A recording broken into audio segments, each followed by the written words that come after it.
Hey y'all, this is Brett, and today I'm having lunch with my new friend Alison from a class I'm taking. I'm taking a Thai class, and I just invited her to come over for lunch with me because I've got some mashed food. And y'all know that I'm into the mashed food now, right? And you can get one of these wet food grinders. Look, there's our mailman.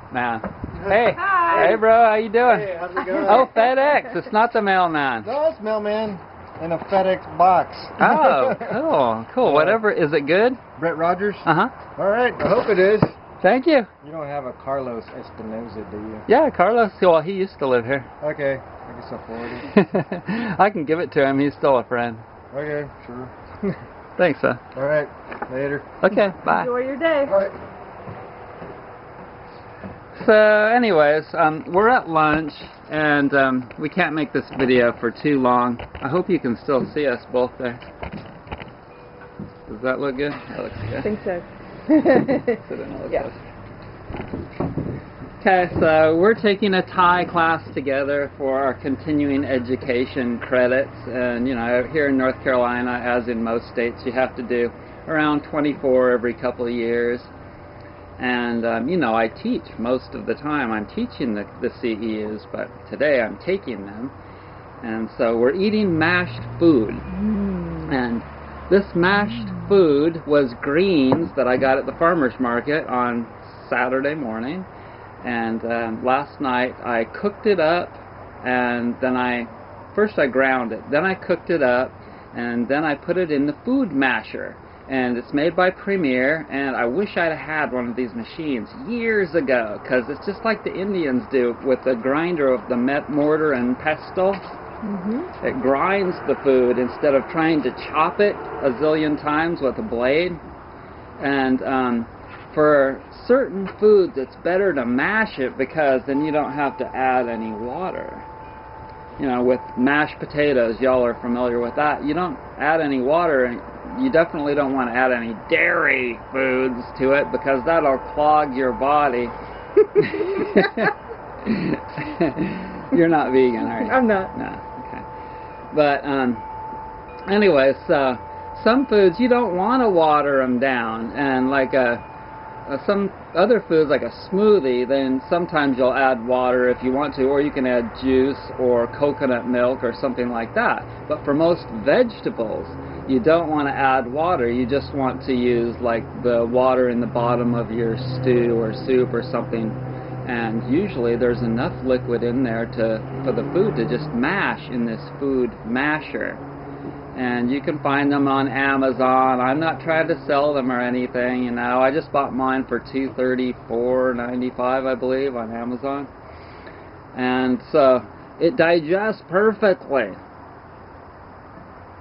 Chew a couple times, and goes right down the hatch there, and your stomach doesn't have to do much work. You don't have to produce very much acid, and so your stomach isn't having to work near as hard. So it's a lot better to digest. And it's delicious. Good. So I didn't have any quinoa cooked, so I ran down to Green Life and bought some, and I bought some black beans, and I threw that in there, and then I threw some flax crackers in there. And you know how flax crackers don't completely, like, you can't chew every single flax seed down. But if you throw this in the food grinder, every one of them will get ground into a mush, and you'll digest all of the omega-3 fatty acids in there. And so, I threw some raw olives in here and some avocado. So you can add like some whole foods, but these are like soft foods, so it's easy to digest these anyway. And then we've got some sliced tomatoes right out of my garden. Looks good, huh? You're gonna get hungry if you keep watching me. So,